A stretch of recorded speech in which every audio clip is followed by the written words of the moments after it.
सुधीर कई सालों बाद अपने गांव आता है। सुधीर बस से उतरकर गांव की चौपाल पर पहुंच जाता है। वहां पर कुछ लोग बैठकर बातें कर रहे थे। अरे राम राम काका, कैसे हो? अरे भाई मैं तो बढ़िया हूँ, पर मैंने तुम्हें जो है पहचाना नहीं। अरे काका, मैं राम नारायण जी का पोता सुधीर। अरे अच्छा, वो कितना बड़ा हो गया है?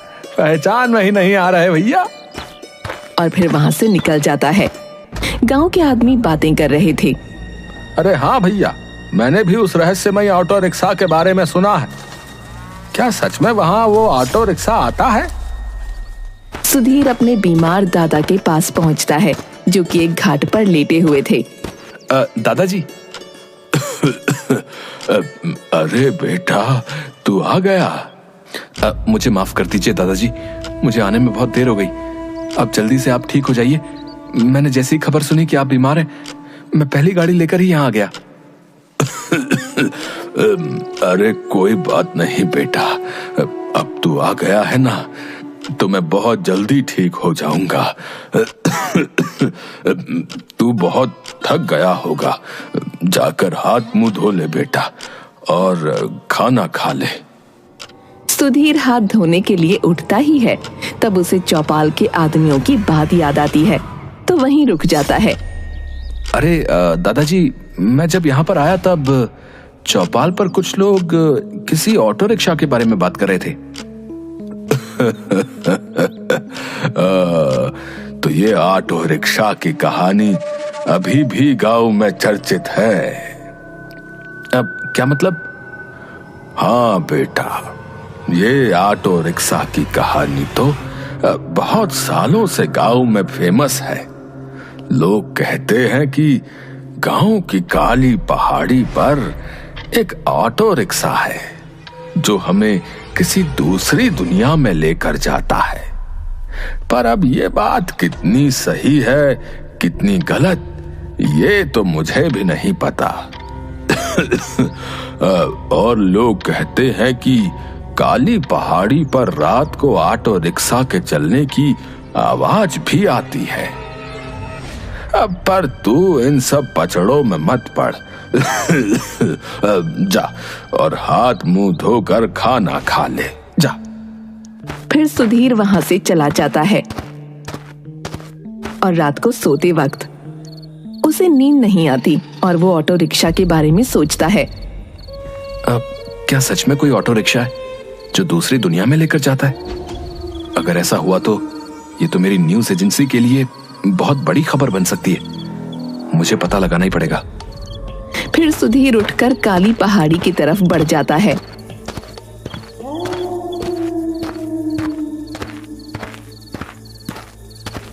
अब यहां तो मुझे कोई ऑटो रिक्शा नहीं दिख रहा। थोड़ी देर यहीं रुककर इंतजार करता हूं। 3 बज गए, अभी तक तो कोई ऑटो रिक्शा नहीं आया। खैर, मुझे लगता है कि ये सच में कोई कहानी ही है।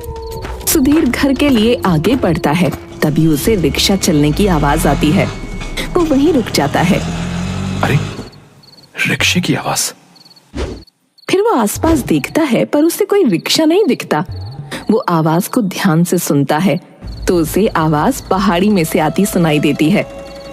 अरे, ये आवाज तो पहाड़ी के अंदर से आ रही है। तो क्या वो रिक्शा? फिर वो आवाज का पीछा करते हुए पहाड़ी पर चढ़ने लगता है। चढ़ते चढ़ते वो पहाड़ की चोटी पर चढ़ जाता है।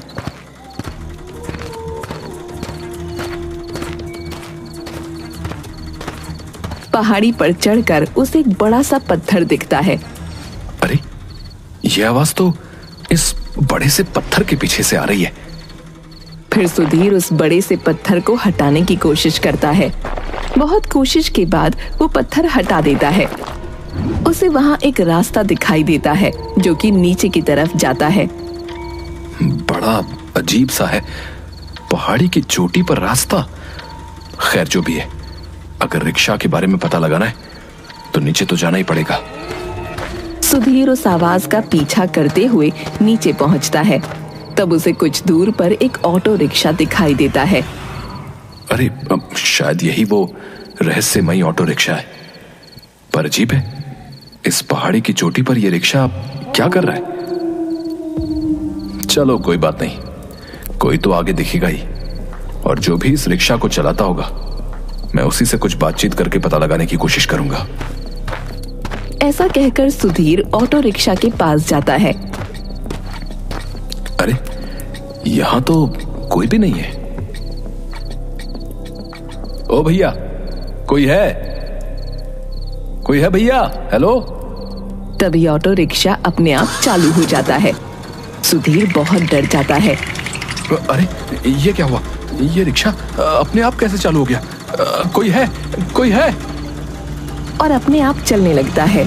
सुधीर बहुत डर जाता है, वो पसीने से लथपथ हो जाता है। ओ भाई साहब, आप जो भी हो, इस रिक्शा को रोक दीजिए और मुझे यहीं पर उतार दीजिए। मैं कभी भी यहाँ पर नहीं आऊंगा, सच में। रिक्शा अपने आप गोल गोल चक्कर लगाने लगता है। सुधीर और भी ज्यादा डर जाता है। सुधीर आंखें बंद करके जोर जोर से चिल्लाने लगता है। रिक्शा अचानक बंद हो जाता है। सुधीर जैसे ही अपनी आंखें खोलता है, वैसे ही वो खुद को किसी और ही दुनिया में पाता है। अरे ये क्या? मैं तो अभी उस गुफा में था। मैं यहाँ कैसे पहुंच गया? और ये कौन सी जगह है? इसका मतलब है कि गांव वाले सच कहते थे। वो कुछ दूरी पर चलता है तो उसे एक पेड़ दिखता है जो पूरा सूखा हुआ होता है। अरे ये क्या? इस पूरी जगह पर हरियाली, पर बीचों बीच ये पेड़ इतना सूखा और इसके आसपास भी सूखा। वो उस पेड़ के पास पहुंच जाता है। तभी अचानक बारिश होने लगती है। अरे इस पूरी जगह पर बारिश हो रही है, पर इस पेड़ के पास नहीं। पर यहां नहीं, ये कैसे हो सकता है? क्योंकि यहां पर मैं हूं। अरे आवाज तो यहीं से आ रही है, पर यहां तो मुझे कोई नहीं दिखाई दे रहा। अरे तुम्हारे पीछे देखो, मैं यहीं तो खड़ा हूं। सुधीर पीछे पलटकर देखता है तो उसे कोई नहीं दिखता। कहीं कोई भूत तो नहीं? अरे भूत भाई साहब, मैं जाने अनजाने में यहाँ पर आ गया हूँ। मुझे माफ कर दो, मैं यहाँ से चला जाऊंगा, पर मुझे यहाँ से निकलने का रास्ता बता दो। अरे मंद बुद्धि, मैं कोई तेरी अम्मा हूँ जो डर लगने पर मुझसे लिपट गया। अच्छा, तो तुम थे, पर तुम कैसे? मेरा मतलब है कि तुम कैसे बोल सकते हो? तुम तो एक पेड़ हो। अरे भाई, मैं कोई पेड़ नहीं हूं, मैं एक देवदूत हूं। पर तुम पेड़ कैसे बने? मैं एक देवदूत हूं और मेरे पास एक मणि थी, और उस मणि को एक राक्षस ने चुरा लिया।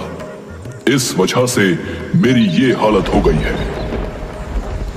अगर तुम उस मणि को लाने में मेरी मदद कर दोगे तो मैं तुम्हारी एक इच्छा पूरी कर सकता हूं। क्या तुम सच में मेरी एक इच्छा पूरी कर सकते हो? तो क्या तुम मेरे दादाजी की तबीयत ठीक कर सकते हो? हाँ बिल्कुल, पर तुम्हें उसके लिए मेरी मणि उस राक्षस से लेकर आनी होगी। अच्छा ठीक है, पर मुझे वो राक्षस कहाँ मिलेगा? यहां से सीधे कुछ दूर जाने पर तुम्हें एक झरना दिखाई देगा। उस झरने के पार उस राक्षस की गुफा है। उस गुफा में जाकर तुम्हें उस राक्षस को मारकर वो मणि लेकर आनी है। पर मैं उस राक्षस को मारूंगा कैसे? उस राक्षस ने अपने मुकुट में वो मणि धारण कर ली है। जब वो मणि सूर्य की रोशनी में आती है तो उसमें से एक दिव्य रोशनी निकलने लगती है, और उस दिव्य शक्ति की वजह से वो राक्षस भस्म हो सकता है। तुम्हें किसी तरह उस राक्षस को उसकी गुफा से बाहर निकालना होगा, बस। ठीक है, मैं अभी वहां के लिए निकलता हूं। ऐसा कहकर सुधीर वहां से निकल जाता है। कुछ दूर चलकर सुधीर को एहसास होता है कि झाड़ियों में से कोई उसकी तरफ आ रहा है और जोर जोर से चलने की आवाज आती है। पर वो उस आवाज को नजरअंदाज करके आगे बढ़ता है। फिर थोड़ी ही देर में उसके सामने एक मदमस्त हाथी दौड़ता हुआ आता है। सभी पेड़ों को नष्ट करते हुए वो उसकी तरफ बढ़ रहा होता है। अरे बाप रे, ये हाथी तो मेरी तरफ ही आ रहा है, और वो भी इतने गुस्से में। फिर सुधीर उसे देखकर भागने लगता है। हाथी उसके पीछे पीछे आने लगता है। डर के मारे सुधीर एक पेड़ के पीछे छुप जाता है। अब इस हाथी से कैसे बचूं? अगर मैं इसके सामने गया तो ये एक बार में ही मेरा कचूमर बना देगा। अरे अचानक ये हाथी कैसे गिर गया? अरे बाप रे, इसको तो बहुत चोट लगी है और खून भी बह रहा है। अच्छा, तो ये इसीलिए इतने गुस्से में था। फिर सुधीर हाथी के पास जाता है और अपने कपड़ों से उसका खून साफ करता है और उस पर प्यार से हाथ फेरता है और आसपास से कुछ पत्ते लेकर जख्मों पर पट्टी कर देता है। मेरे हाथी महाराज, आपको पट्टी तो लगा दी है, अब इतना दर्द नहीं होगा। ऐसा कहकर सुधीर वहां से चला जाता है।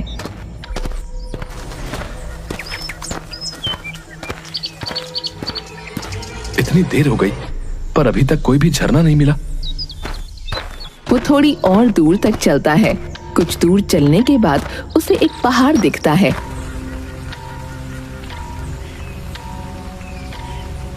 झरना तो पहाड़ में से ही निकलेगा, तो इसका मतलब है कि मुझे यहीं कहीं आसपास झरना मिलेगा।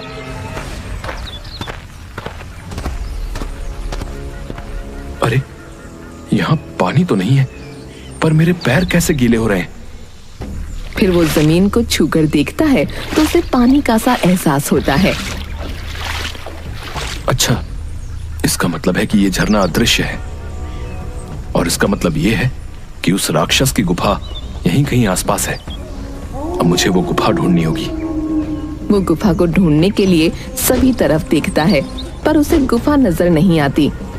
वो ये सब सोच ही रहा था कि उसके कपड़ों में जो हाथी का खून लगा था, वहां उसकी एक बूंद गिर जाती है। तभी अचानक झरना और पानी दिखाई देने लगते हैं। अरे ये क्या? अभी तो यहाँ कुछ भी दिखाई नहीं दे रहा था, और अब अचानक। तभी सुधीर देखता है कि झरने के अंदर से एक लंबी सी जबान बाहर निकलकर एक पक्षी को निगलकर झरने में वापस चली जाती है। इसका मतलब है कि झरने के अंदर गुफा है। फिर सुधीर झरने की तरफ बढ़ता है और झरना पार करके उस गुफा में चला जाता है। गुफा में जाकर सुधीर चुपके से उस राक्षस को देखता है।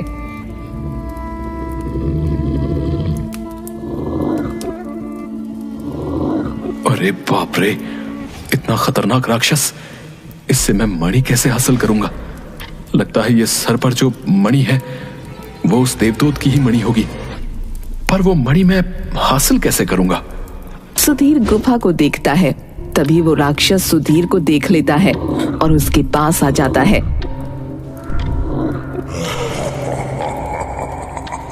तुझे क्या लगा कि तू मेरे इलाके में छुप जाएगा तो मुझे पता नहीं चलेगा? आज तो मैं बड़े दिनों बाद इंसान का खून पीऊंगा। और उसे जमीन पर पटक देता है। ए राक्षस, मुझे ये मणि दे दे। ये मणि तेरी मौसी ने दी थी क्या, जो तू वापस लेने आया है? तो क्या तेरी मौसी ने तुझे जन्मदिन पर दी थी? मुझे सब पता है। तूने ये मणि उस देवदूत से चुरा ली थी। अच्छा, तो उस देवदूत ने तुझे उसकी सिफारिश लेकर मेरे पास भेजा है,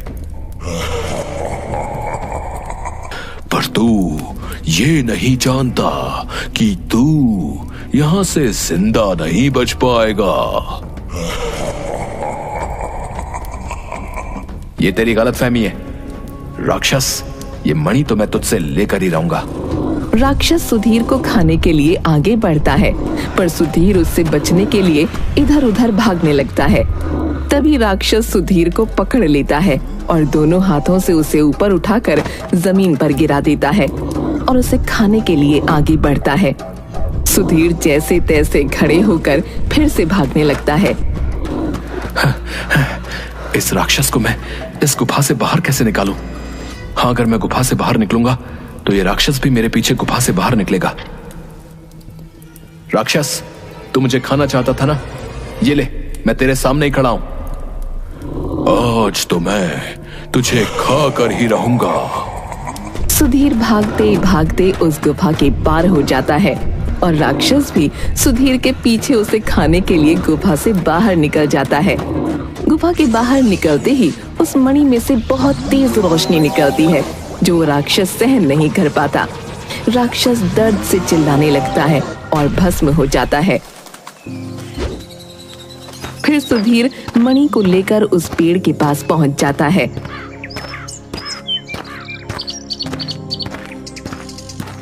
अरे, तुम मणि ले आए, अब इसे मेरे बीचों बीच लगा दो। सुधीर उस मणि को पेड़ के बीचों बीच लगा देता है और वो पेड़ फिर से देवदूत के वेश में आ जाता है और चारों ओर फिर से हरियाली हो जाती है। अब बताओ, तुम्हारी क्या इच्छा है? मेरे वादे के मुताबिक मैं तुम्हारी एक इच्छा को पूरी कर दूंगा। क्या तुम मेरे दादाजी की तबीयत ठीक कर सकते हो? वो देवदूत अपनी शक्तियों से सुधीर को एक जादुई जड़ी बूटी देता है। ये लो, ये जड़ी बूटी। जैसे ही तुम अपने दादाजी को पिलाओगे, तुम्हारे दादाजी की तबीयत ठीक हो जाएगी। पर मैं यहां से वापस कैसे जाऊंगा? तभी वो ऑटो रिक्शा फिर से सुधीर के सामने आकर खड़ा हो जाता है। तुम इस ऑटो रिक्शा में बैठकर फिर से वहीं पर पहुंच जाओगे जहां से तुम आए थे। सुधीर ऑटो रिक्शा में बैठकर अपने गांव पहुंच जाता है और अपने दादा को सारी बातें बताता है और वो जड़ी बूटी उन्हें खिला देता है और उसके दादा की तबीयत ठीक होने लगती है।